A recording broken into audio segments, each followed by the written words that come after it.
Honourable colleagues, I would like to add my voice to the second reading debate on C-234. Let me first thank the sponsor, Senator Wells, for making the case for this bill, and to the critic, Senator Dalphon, for his insightful critique.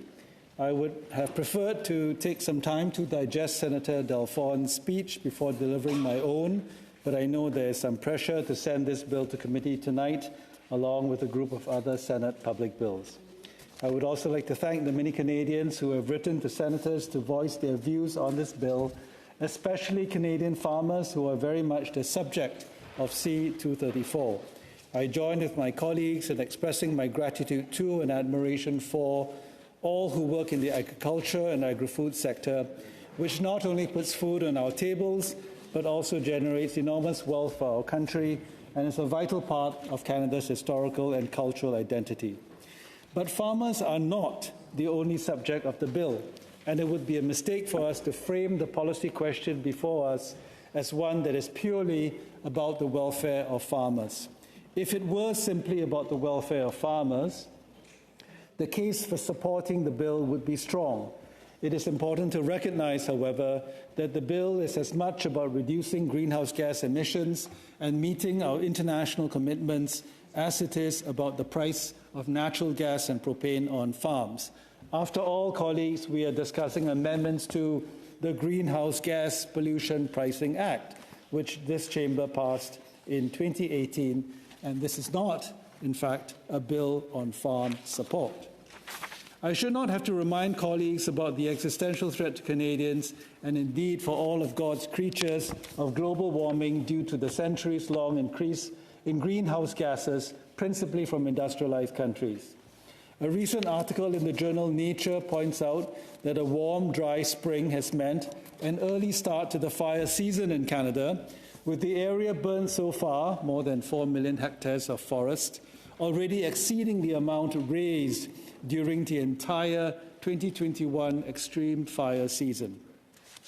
This bill is an interesting case study in public policy analysis because of the different policy objectives that are implicated in Bill C-234 and the choice of public policy tools that one could apply to address market failures, such as greenhouse gas emissions, on the one hand, and the volatility of farm income and commodity prices on the other. I commend this bill to students of public policy and law because it has a richness in helping them think about how to design sound public policy for conflicting objectives, including, in this case, the dual problem of GHG emissions and volatility in farm incomes. On the face of it, the bill seeks to expand the exemptions to farm fuel carbon pricing to include natural gas and propane for a period of at least 8 years. In practice, however, what the bill does is to remove a carefully designed market price signal for farmers to use less natural gas and propane in order to reduce GHG emissions.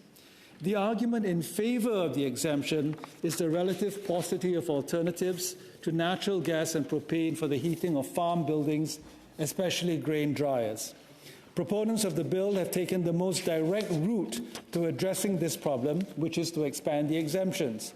However, the most direct route may not be the best one, especially when there are conflicting policy objectives, and if the direct solution, such as what C-234 is proposing, undermines the mechanism behind the original policy. In this case, the original policy of a charge on covered fuels is to induce a change in behavior on the part of users as well as to stimulate innovation towards the use of energy sources that are less polluting. Furthermore, the use of a price signal such as the fuel charge is technology agnostic and transparent, as opposed to command and control type regulations that tend to encourage evasion and which allow for non-transparency pass-through of price increases and markups. To the extent that we agree in the need to incentivize investments in lower carbon farming methods, the better solution to the problem of limited energy options for crop drying is not an exemption for those energy sources, but one which provides relief for farmers while preserving a price incentive to reduce the use of natural gas and propane and for investment in technologies that facilitate this change. This is in fact what the government has already put in place by way of a refundable tax credit which aims to return fuel charge proceeds directly to farming businesses in backstop jurisdictions via a refundable tax credit, recognizing that many farmers use natural gas and propane in their operations. This measure does not reimburse farmers for exactly the amount incurred on natural gas and propane, since that would undo the whole point of a fuel charge on those fuels in the first place. Instead, it reimburses farms according to size as a proxy for the amount of natural gas or propane used. It does so while maintaining the price signal to encourage farms to reduce their use of these fuels. This, again, is a sensible approach that tries to preserve two potentially conflicting policy objectives: creating a price incentive to reduce the use of GHG-intensive fuels and addressing the current lack of alternative energy sources for grain drying and the like. Even if the wholesale shift to less carbon-emitting energy sources, such as biomass, is not possible for some farming operations, the existence of a price signal will create the incentive for farmers to invest in energy-saving measures related to, say, building design, insulation, and the use of higher efficiency furnaces, which Senator Delfon has touched on very nicely. Perhaps farmers are already making these investments. That would be terrific. And perhaps a price incentive will not be sufficient for them to make major energy efficiency investments. But you can be sure that an exemption for 8 years would encourage procrastination and delay. And you can be just as sure that when the 8 years is up, the temptation of farmers to seek an extension to the exemption will be as great as the political pressure to accede to it. Proponents of the bill tend to frame it in the context of the price and income volatility that farmers face, which makes a fuel charge on natural gas and propane even more difficult for them to manage. As the argument goes, farmers are price takers for the commodities sold in the world market and therefore cannot pass on higher input costs, such as a surcharge on fuel. But it is important to remember that price and income instability is a structural challenge in Canadian farming, and that policymakers working with farmers have over the years designed many assistance programs to assess these structural challenges. The best of these programs seek to reduce business risk and stabilize incomes without reducing competition, distorting production, discouraging innovation, and penalizing consumers. One example is a program to advance payment to farmers through interest-free loans, which helps them optimize the timing of delivery to take advantage of the best prices without incurring a financial penalty. Colleagues, if our concern is a new kind of price volatility and income instability problem in the farming sector, the solution is not to tamper with a carbon pricing scheme, which is distortionary for that policy objective, but to look at broader business risk management programs that are specific to the problem. This is, of course, a basic rule in the design of good public policy, but it is often neglected by lawmakers who are more interested in the politics of a quick fix and the emotive appeal of helping farmers. An argument has been advanced that the exemption of natural gas and propane will allow farms to use those savings to invest in green technology. I don't accept this argument because money is fungible, and any savings can be used for a variety of purposes, only one of which is investment in green technology. In any case, the exemption of natural gas and propane from the fuel charge removes a price incentive to invest in those alternatives. Indeed, with the increase in carbon price going to $170 a tonne by 2030, that incentive becomes stronger over time. Even if you are of the view that the price signal is not sufficient to stimulate investment in lower carbon emissions production methods, there is the option of direct support to farmers, such as the Agricultural Green Technology Program currently offered by Agriculture and Agri-Food Canada. In any case, the suggestion that natural gas and propane fuel charges under this scheme, the GHG pollution pricing scheme, will be debilitating for farmers is misleading. Agri-Food Canada conducted an analysis of the cost of drying grains based on data from provincial governments and other sources. This analysis highlights that the contribution of the federal carbon price to the cost of drying grain in 2019 ranged from between 0.05% to 0.38% of an average farm's net operating costs, equivalent to $210 to $774 that year. The reason why these numbers are so small is because grain drying costs make up a very small percentage of farm operating expenses.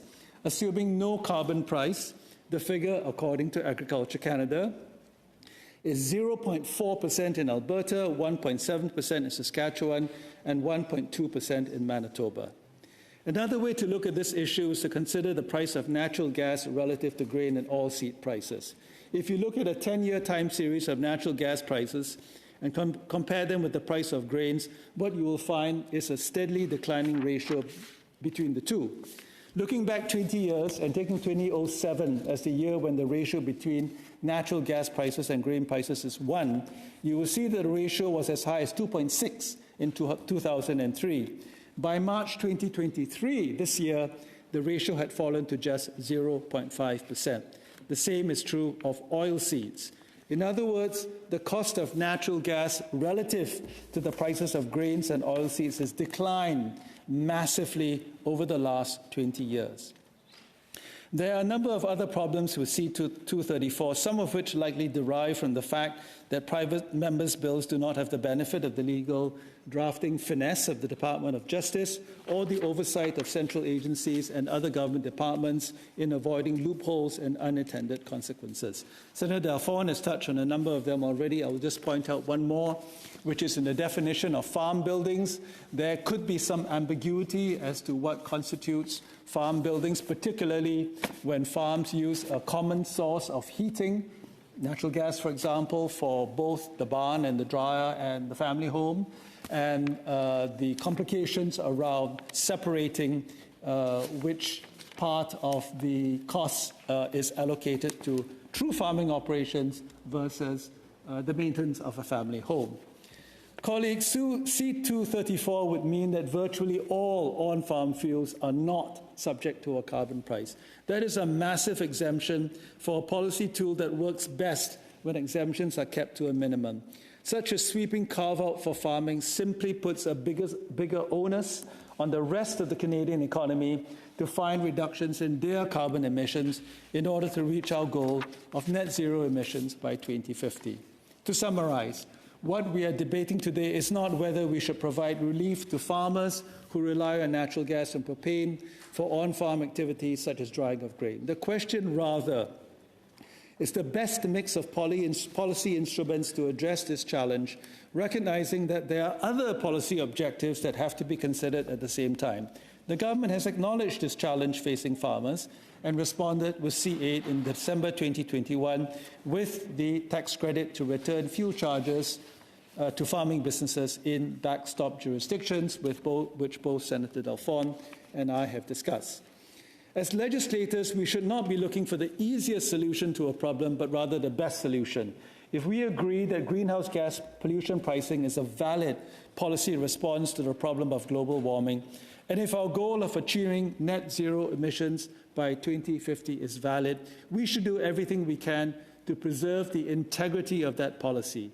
I cannot help, along with Senator Dalphon, but suspect that the most ardent advocates of C-234 do not share this commitment, and that they would be happy for all GHG pricing, especially in backstop jurisdictions, to be eliminated altogether.